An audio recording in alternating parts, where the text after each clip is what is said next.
Right, we are doing it again. SummerSlam is way too far away, or as hot WrestleMania as I started to call it.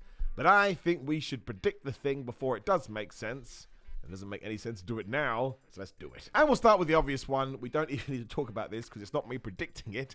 Well, actually, it is me predicting it because there could be a curveball in there. We're going to get Nia Jax versus Bayley for the Women's Championship. And the reason that we are going to get this is because, yes, we are doing Piper Niven versus Bayley at the Clash of the Castle show because, of course, it's happening in Scotland and Piper Niven is Scottish, and I love that for her. That is going to be totally cool. Piper Niven ain't going to beat Bayley. Now, I actually think that Nia Jax will beat Bayley at SummerSlam 2024, but that is a different discussion for a different day. But I think crowning Nia Jax the Queen of the Ring has done her a world of good. She's having all the fun with this character, and Bayley is just Bayley. Bayley has been great ever since she caught fire in NXT, and even when they were mistreating her massively on the main roster and putting her in kendo stick matches, she was like, no, I cannot possibly use a kendo stick. Like she was 9 years old, she just has something to her. But yes, we know this is what is going to happen, so I throw it out there, and why the flub not? Otherwise, if we do tie it into recent television, I think we are going to get some sort of Kevin Owens versus some of the Bloodline. And given that it was Kevin Owens that fought Solo Sikoa into the back the other day, I think you've got to do that match. I think you have to do Kevin Owens versus Solo Sikoa. And I also think, this is going properly crazy, I didn't mean to predict here, but I think it is going to tie in. I think this should be the night when Roman Reigns returns. Now, maybe it's way too soon, but I think if Kevin Owens does fall to the Bloodline here, probably because Jacob Fatu debuts as well, which means it's essentially 4-on-1, unless Randy Orton comes to help him, but I think Randy Orton is going to be tied up. You can have these guys absolutely decimating Kevin, and then Paul Heyman finally snaps. He's like, please don't do this, you've done enough, he's already dead. Then they look at him, they're about to maul him too. When Roman Reigns' music hit, he comes in, and again, you're in a stadium with 50,000 people plus, it's going to feel like a moment, and then through the rest of the year, you are going to have some mad momentum. Now, you can argue, but Simon, Roman Reigns must be in a main event angle to do this. I totally disagree. I mean, unless you do it on a television show, which would be cool too. But if you want to do it at a pay-per-view, premium live event, and he sort of enters in a space that's not in the main event, all you're doing is telling your audience that you need to care about the whole show, because here we have one of, if not the biggest superstar in the company, and he's, in terms of match order, jump down a place. That's so cool, right? I love it when that kind of stuff happens, because it just means I don't have to wait for the last 15, 20 minutes of a show. I know I'm getting the good stuff throughout the entire episode or the entire program, and it certainly feels like something that WWE wants to do. So I am going to say that it is going to be Kevin Owens versus Solo Sikoa, and we're going to get the return of Roman Reigns. Try not to predict any more of these, although of course I will, but I can't help it. Put that match on the docket. The Women's Tag Team Championships will also be on the line, I hope, and please, for the love of everything, don't put them on the pre-show. But actually here, I've got like 10 matches, which is way too long, although I have this horrible feeling that WWE may do this, so that when they do go 2 nights in 2026, they can also go, oh, hi, we're doing it in 2025, because you don't want another card like that. It was way too long. And look, they are right, but they're also wrong. I don't want 2-night shows for every big event. It just gets boring. But I do think it'd be Jade Cargill and Bianca Belair taking on Shayna Baszler and Zoe Stark. And I think I could be way ahead of myself here, because again, I am recording this 2 weeks before the Clash of the Castle pay-per-view, which ties in, I've just told you, I'm predicting SummerSlam before it does make sense. But given that Sonya Deville has got back with them now, I don't think we should rush this, right?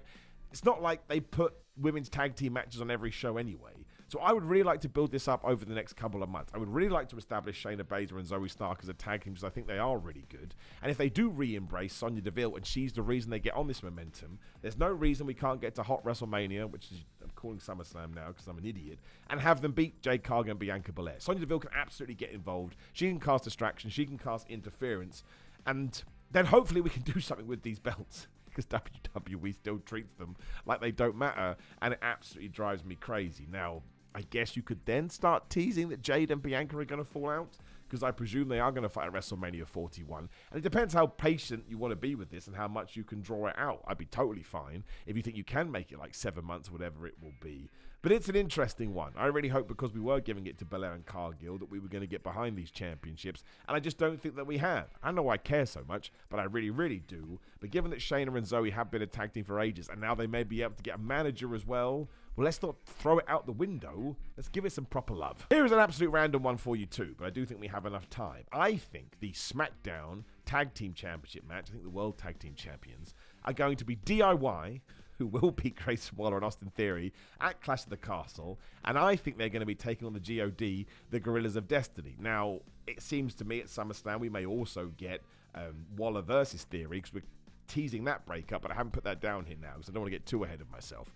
But the way that they use DIY, I absolutely think that Johnny Gargano and Tommaso Ciampa could have a 2-month title reign, and then we give it to the GOD, because that, to me, cements what you want the brand new Bloodline to be. Oh my gosh, not only have they come together, but now they're winning championships, and maybe that's when Jacob Fatu debuts, and he helps those two guys, then he comes back out when we do the Kevin Owens match too. But I can't see a world where Tama Tonga and Tangaloa don't have those belts sooner rather than later. And given that you may want to culminate something at WrestleMania, I think you need to give it to them at SummerSlam. So we've already put these seeds in motion, because on SmackDown, Tommaso Ciampa won after Austin Theory heard Grayson Waller going, "G'day, mate, you're only doing well because you got my rub."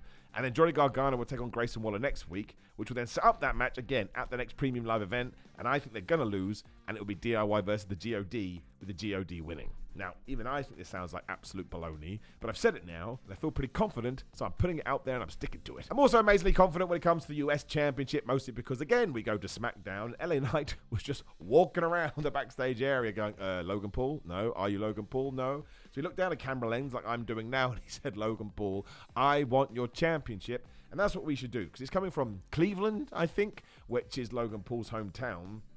He's not going to get cheered. He never gets cheered when they go there. Even if they do, who cares? LA Knight's so hot, he's going to get away with it anyway. You got to give that championship to LA Knight. Like, I actually think Logan Paul's done a pretty good job with it, because people are always so amazed by his matches, because he is damn good. It's added gravitas to that title. And I know I say this all the time, but I'll say it again. LA Knight wins at SummerSlam, and then let him hold it all the way through to WrestleMania, if not longer, and just do Gunther in reverse, in the sense that he has matches and he wins matches, but he's a good guy, so he can sell his ass off and he can have sympathy, but he does always get the 1, 2, 3. And I want to see what they do together. I think Logan Paul versus LA Knight is a super interesting and crazy match.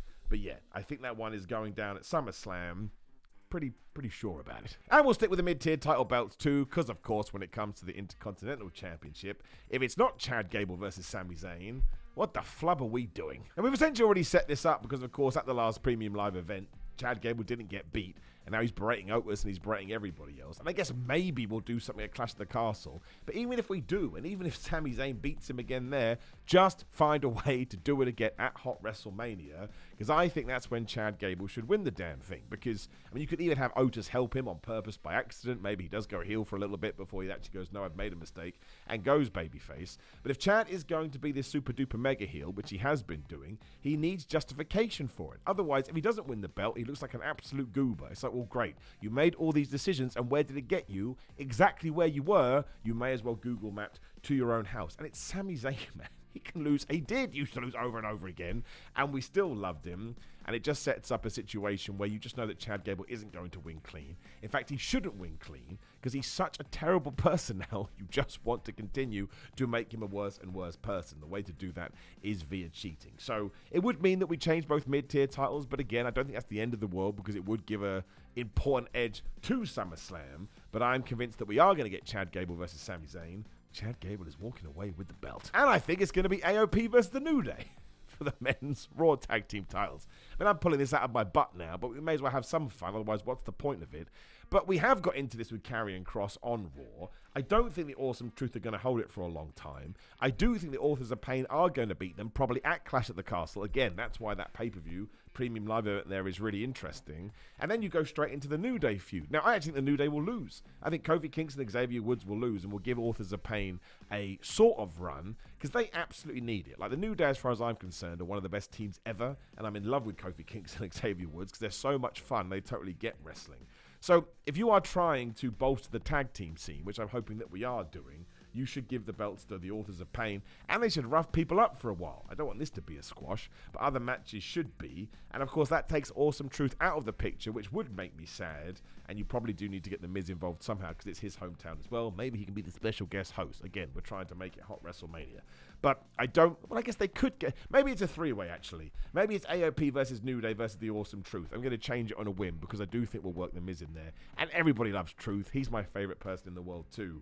But I think no matter who goes in with the championships, it should be AOP walking out with them, especially because the Final Testament, as a unit, they need something like that, although I'm a big fan of new Karrion Kross. Spooky Wookie Karrion Kross wasn't working. Manipulated Karrion Kross, way, way better. We then move on to the Raw Women's Championship, whatever the flub it's called, and I am just going out on a limb here. I'm probably going to be completely wrong, But as I want this event to have all the importance and the doolallies in the world, I am going to make a completely random guess and say that Rhea Ripley is cleared by this point, and we do her versus Liv for the title. You can even do a squash here if you wanted to.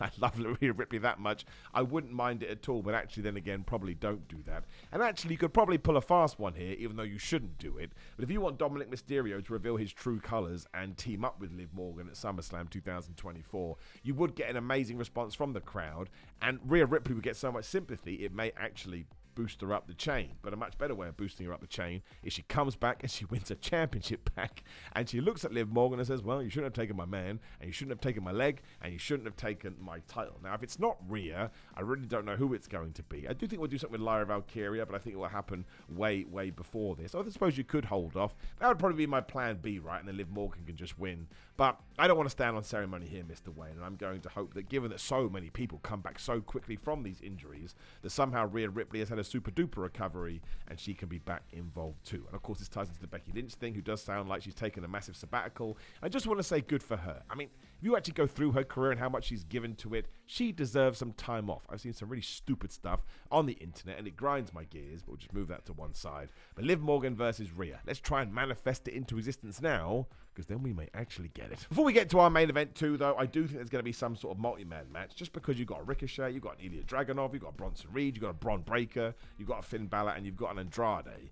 Now, in many ways, I want them to appear on the card, but I also don't, because this SummerSlam is going to go about 42 hours. But there is probably something you can come up with here, maybe with a stipulation the winner gets a shot at a belt or something like that. But otherwise, we get to our WWE Super Duper Whooper title, and I'm just doubling down on this. I just think that it could be true. Cody Rhodes versus Randy Orton. And no, I did a video about this the other day. I have no idea how they're going to get there. I have no idea if Randy Orton is going to be a good guy or a bad guy.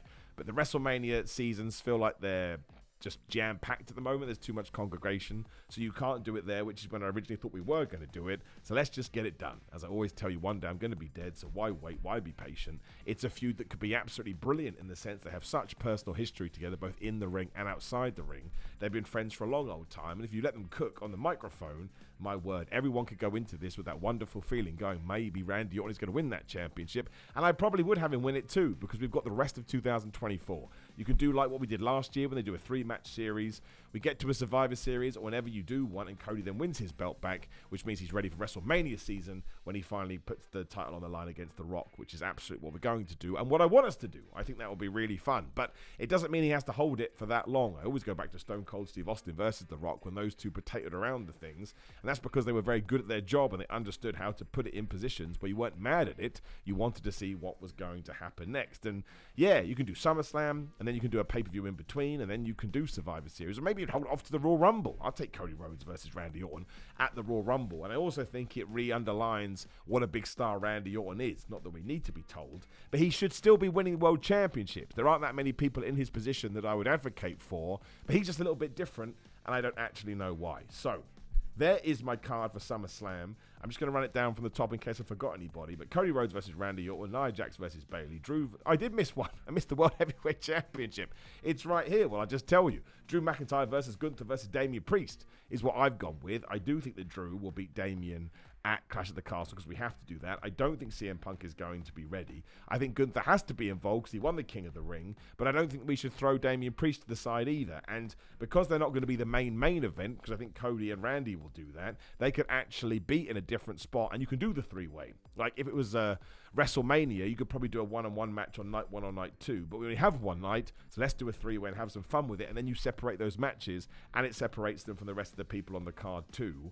I'd lean towards Drew McIntyre retaining, but maybe CM Punk gets involved. I don't know. Otherwise, Liv Morgan versus Rhea, Grayson Waller and Austin. No, I've changed that one, sorry. DIY versus whoever the flub I said. I can't remember now. Versus the GOD. Originally, I thought Waller and Theory, but I've changed that. Although maybe you do the three-way there as well.